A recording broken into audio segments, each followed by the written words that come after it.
Okay, Inigo Jones, 1573, 1652.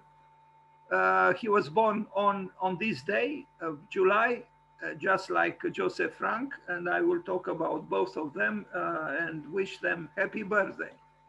So Inigo Jones, you see, was born the 15th of July, 1573, and died in 1652, was the first significant architect in England in the early modern period and the first to employ Vitruvian rules of proportion and symmetry in his buildings. As the most notable architect in England, Jones was the first person to introduce the classical architecture of Rome and the Italian Renaissance to Britain. He left his mark on London by his design of single buildings, such as the Queen's House, which is the first building in England designed in a pure classical style, and the Banqueting House, Whitehall, as well as the layout for Covent Garden Square, which became a model for future developments in the West End. He made major contributions to stage design by his work as a theatrical designer for several dozen masks, most by royal command and many in collaboration with a poet, an important poet, Ben Jonson. Uh, Also what was not said in this short text I read, he never studied architecture officially. He was an amateur in a way. He studied by himself. He was a self-made man, the first, in a way, modern English or British architect. Some drawings.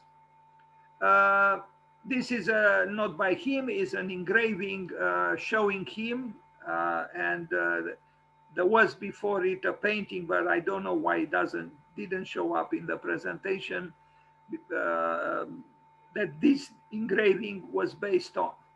I guess, you know, he looked kind of like this, as a wild man in a way. Okay, so I show some of his sketches, some of his drawings from a long time ago now, more than 450 years ago.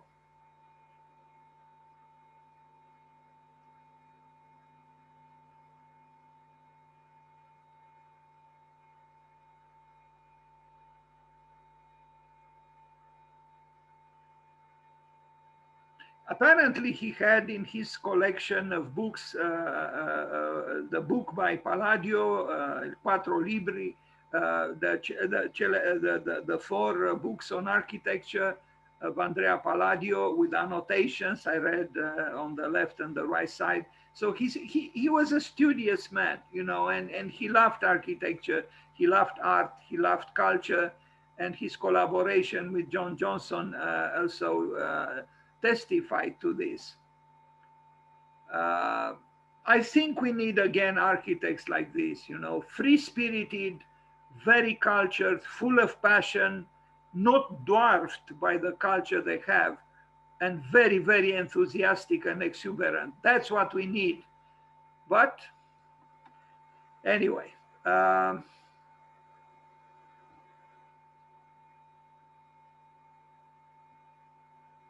sorry for the resolution for some of these pictures.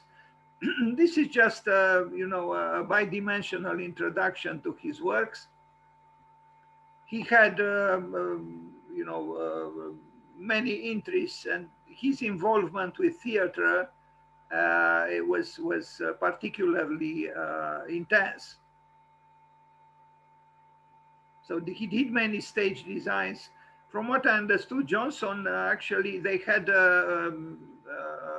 kind of a tumultuous relationship, the poet and the architect. The poet apparently even ridiculed Jones. I don't know exactly why, but there was envy. There was, who knows, the two creators, both excellent, but you know, the fight of the egos sometimes takes over.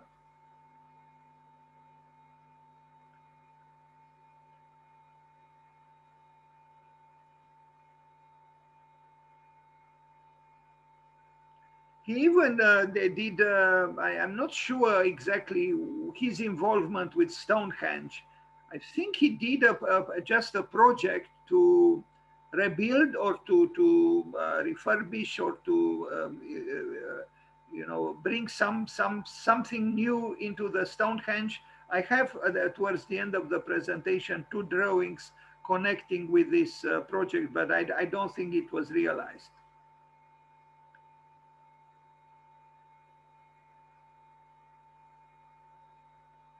Well, in the text I read, it was mentioned that he brought to England Vitruvius, but more than Vitruvius, he brought to England Palladio.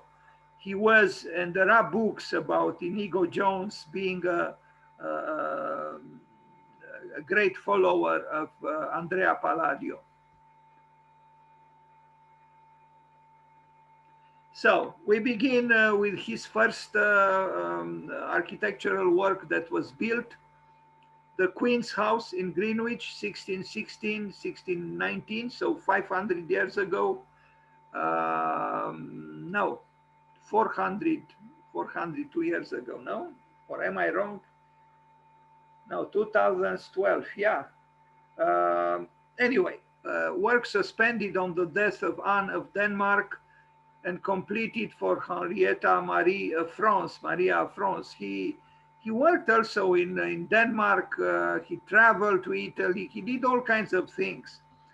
But this was built for the Queen in Greenwich, and it's a good work, and it's very, in a way, reticent, but it has majesty, but it's not a flamboyant one.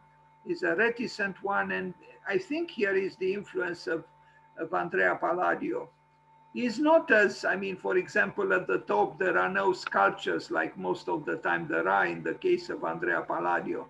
It's more austere than Andrea Palladio, but the classicism of Andrea Palladio, although Andrea Palladio was also considered, maybe paradoxically, an anti-classic, because he couldn't be pinned down within a style.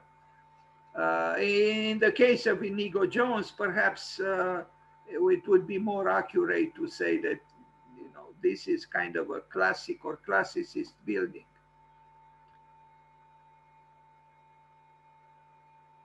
So Inigo Jones, 400 years ago.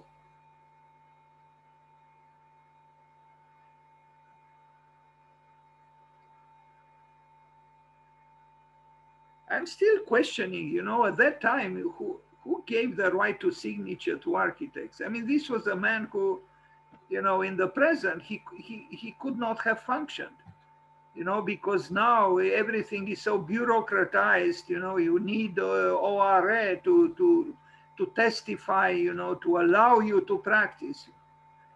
Doesn't matter how much talent you have. If you don't go through the bureaucracy, you cannot function, at least in this country. Although in Norwegia, Denmark, and Sweden, it seems you can build even if you don't have any kind of training in architecture.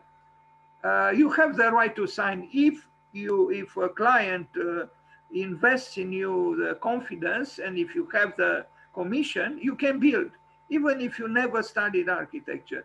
That's what I read about Norway, Sweden, and Denmark. Very interesting.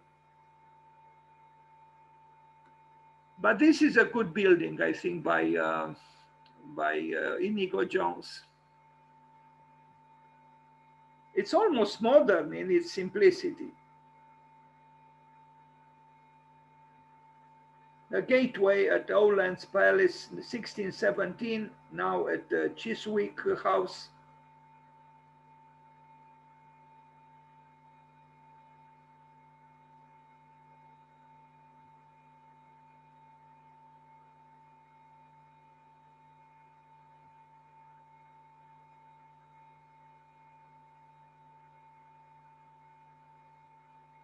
Banqueting House, Whitehall, 1619, 1622. This is in London. As you can see, there are differences between buildings built within the city and buildings built outside of the city. This is very urban. But even here, you can tell, you know, a certain influence coming from Palladio within the context of a different culture, actually, London.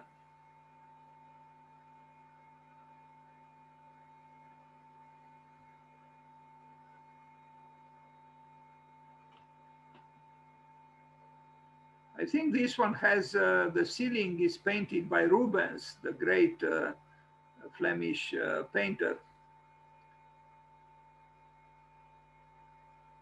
We don't think any longer of such things, you know, to have an elaborate, artistically endowed ceiling. Now, for us, the ceiling is something we ignore most of the time. And that's mainly because we are only interested in space, space and again space. But I read today on Arch Daily or on the Zine, there is an article about. In fact, it's the work or the firm that did the work is called Beyond Space, and is the return of the ornament and the cave-like interior done through using fabric, textiles. So, but this idea to have, you know, to go beyond space, I think it's a good one, and it deserves attention. Because early modernism was obsessed with space, and we are still obsessed with space 100 years later. Space, space, and space again, but architecture is not just about space. I mean, after all, the space here is maybe not so impressive, but also the ductility of the constructive elements, the richness of the ceiling, the light. I mean, there are many elements that contribute to a building. The Queen's Chapel, the St. James Palace, um, again, it's a building. I cannot call it modern, but it is remarkably, you know, clean, so to speak, towards the outside.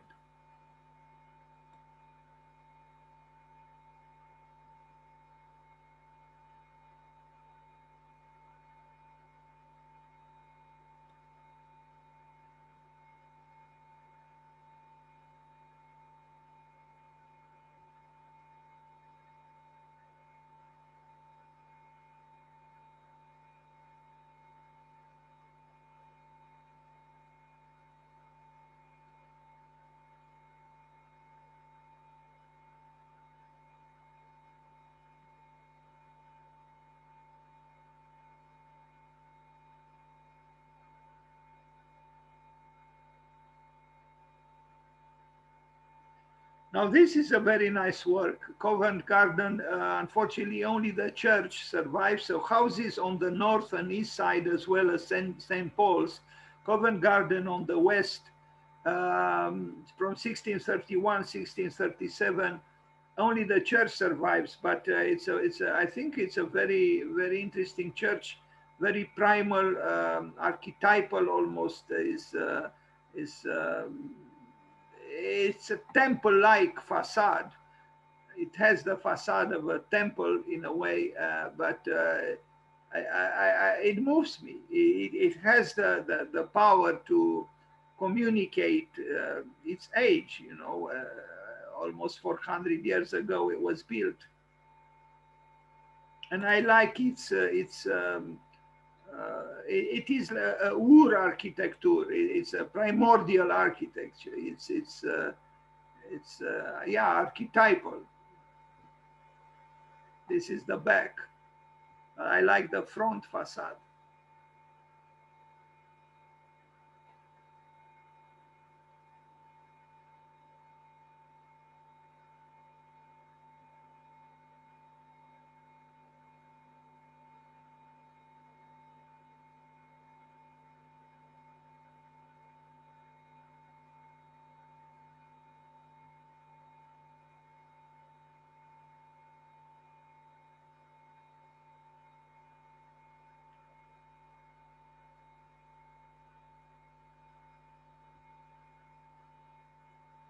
So he built also the housing on the left and on the right, but they don't exist any longer. Just just the church. Now, a screen from Winchester Cathedral, removed by the Dean in 1820, and its central portion is now found in the Museum of Archaeology and Anthropology in Cambridge, incorporated into the building as an architectural feature. So he designed this. A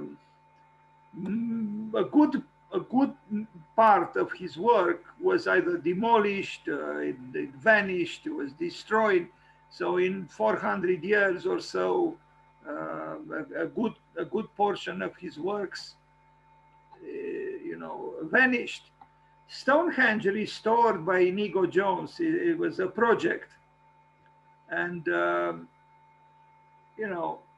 again, I think we need projects by architects, even if no one asks us or you to do a certain work. If you have an idea about anything to improve a situation or something, do it. I guess he wanted to, yes, to reactualize Stonehenge, to bring it up to date, so to speak, but it remained on paper. The Lindsay House in Lincoln's Inn Fields now numbers 59 and 60. Yeah, I only have some images.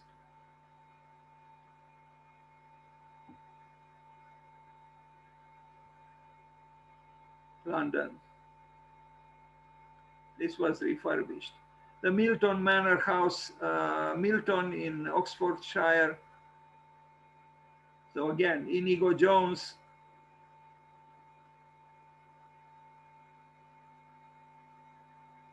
Here, the influence of Palladio is gone. This is British through and through.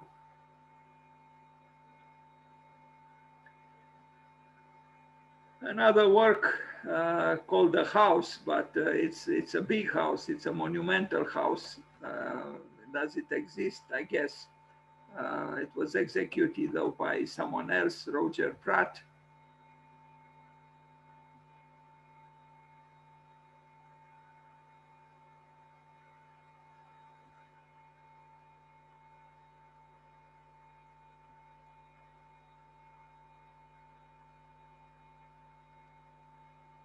Not everything perhaps is great, like this decoration here, it's a little bit, I don't know, predictable, but who knows? Maybe he didn't even do that. Maybe it was a late intervention.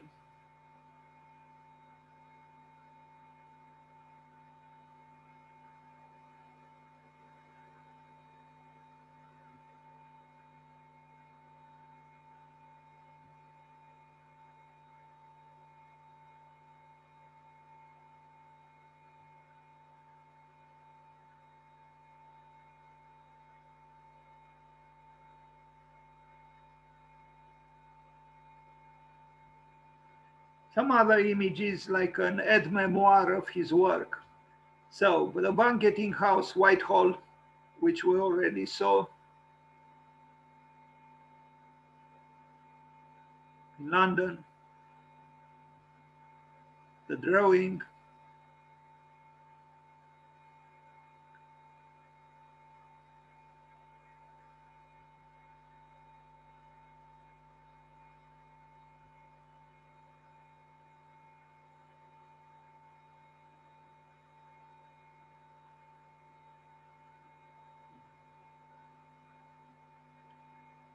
Interior looking north, the same building.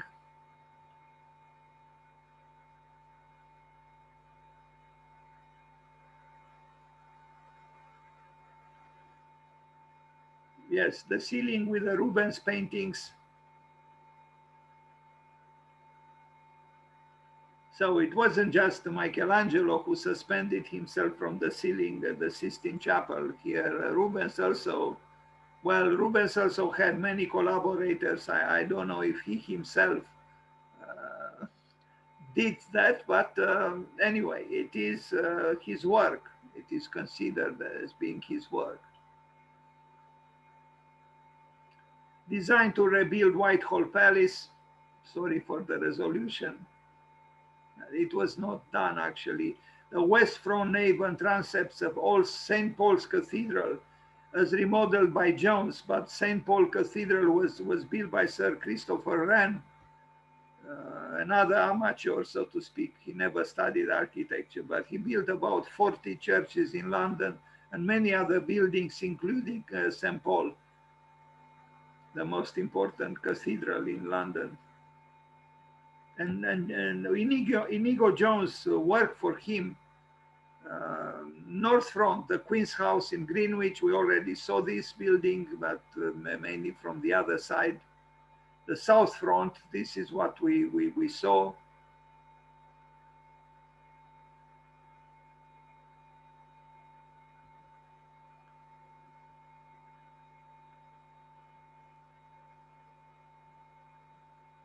Now, these were not executed, but in the case of Palladio, they were, and they meant a lot. The Great Hall at the Queen's House in Greenwich, I love this pavement, you know, on the floor,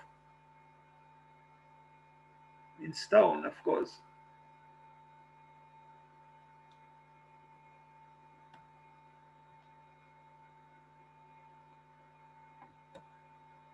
The tulip stair, a very spiral-like stair, as you can see.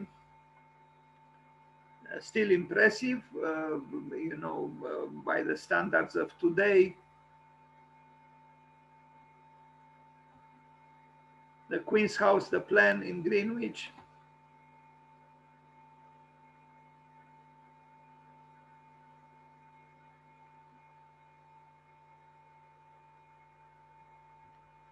Covent Garden, we saw it, but here is a painting with a church that still exists, which you saw, and this, in my opinion, this is the best building by him, as far as I can tell. Here it is, with the glory of its age.